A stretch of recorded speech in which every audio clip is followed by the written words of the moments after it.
Hey everyone, and welcome. Today we're diving into a really beautiful and kind of mysterious Urdu fairy tale called The Pot of Pinks.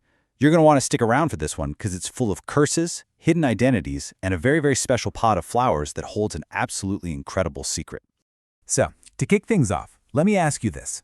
What if your greatest treasure, the one thing in the world you were meant to find and protect, was hidden right there in plain sight, disguised as something totally ordinary, like a simple flower pot? Just hang on to that thought as we get into the story. So where does it all begin? Well, like any good fairy tale, it starts with a dark shadow hanging over a royal family. This is Section 1, A Sorcerer's Vengeance. Every story needs a villain, right? And this one is about to unleash a truly terrible curse. It all kicks off with the birth of a prince. But of course, that happy moment gets completely shattered by the arrival of an evil sorcerer. See, this guy wants revenge on the super powerful queen of the jungle, but he can't beat her directly. So what does he do? He goes after her allies, and he makes this chilling vow. He is going to hunt that young prince, relentlessly, every single day, until the boy turns 21. Yeah, a really specific, kind of spooky threat, right? Okay, so let's fast forward a bunch of years, and the focus of our story is going to shift. In Section 2, we get to the farmer's last wish. We find ourselves in a tiny village where a poor farmer is on his deathbed, about to pass on a pretty strange inheritance to his two kids, Felicia and Stephen. And check out this inheritance, because it's kind of weird. The father gives his son Stephen all the practical stuff. You know, a hen for eggs, a couple of stools, a mat. But to his daughter, Felicia, he leaves what seems way less valuable. Just a simple pot of pink flowers and a little silver ring. And literally, the second their father is gone, Stephen shows his true colors. He immediately turns to his sister and says she's on her own. He claims everything, the hen, the vegetables, right down to the eggs. He leaves her with absolutely nothing but those flowers and that ring. But here's the thing about Felicia. Even though she's all alone and heartbroken, she doesn't give up. Instead, she pours all of her love into the one living thing she has left. She notices the pinks are starting to wilt, and she just dedicates herself to caring for them, calling the flowers her best friends and promising she'll cherish them forever. So, her first mission, her #1 priority, is to find some water for these flowers. And this simple quest is about to lead her deep into the woods, which brings us to Section 3, The Queen in the Woods. This is where she's going to have an encounter that will change her life forever. And there, at a fountain, she runs into this incredible, mysterious, beautiful woman. And get this, it's the same queen of the jungle, the sorcerer's biggest enemy. The queen is unbelievably kind to Felicia, sharing her food and just talking so gently to this lonely girl. Felicia is just so overwhelmed by this kindness that she decides to give the queen the only beautiful thing she owns, her precious pot of pinks. She runs home to grab it, but when she gets there, it's gone. Her cruel brother has stolen it. And what did he leave in its place? A cabbage. A plain old cabbage. So, completely devastated, Felicia goes back and offers the queen the cabbage instead. And this is where things get really weird. The queen just accepts the cabbage so gracefully. She tells Felicia not to worry, that her troubles are almost over. And then she makes this very curious promise. They will meet again on the 21st sunrise, which is super specific, right? What's so special about the 21st sunrise? Back at her lonely cottage, Felicia is about to find out that basically nothing in her life is what it seems. And this brings us to Section 4, Secrets of the Hen.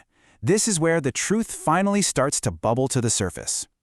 She's so frustrated, she's about to just chuck that cabbage out the window when a voice stops her. And you're not going to believe this. The cabbage starts talking. It begs her not to throw it away and then tells her exactly where to find her flowers. They're hidden right under her brother's bed. So Felicia gets her beloved flowers back, but this just makes everything even weirder. She has to rescue them from a swarm of mice, of all things. Why would mice attack a flower pot? Why did a cabbage just talk to her? And seriously, what is the big deal with this pot of flowers? Well, the answers are about to come from another very unexpected source. The hen that Stephen got from their father suddenly starts talking too. It lays out the entire hidden history. Turns out the hen used to be a human nurse. A dying queen had entrusted her with a baby princess for protection, and that baby was Felicia. The Queen of the Jungle then showed up giving the nurse the pot of pinks and the ring. And to keep the secret safe from that evil sorcerer, she magically transformed the nurse into a hen to guard everything until the time was right. And there it is again, that number, 21. The secret could only come out on the 21st sunrise. This is clearly the moment everything is supposed to go down, the moment the sorcerer's power can finally be challenged. All right, so the big day arrives. The prophesied 21st sun is rising, and just like she promised, the Queen of the Jungle is there waiting for Felicia. It's time for Section 5, Love Breaks the Curse. This is the moment of the great royal reveal. Felicia asked the Queen, "Okay, so where is your son, the prince I'm supposedly destined for?" And the Queen just smiles and drops the biggest bombshell of the entire story. She tells Felicia that she's seen him every single day, that she has loved him more than anything in the world, because, to protect him from the sorcerer, the Queen turned her own son into the pot of pinks. So let's just let that sink in for a second.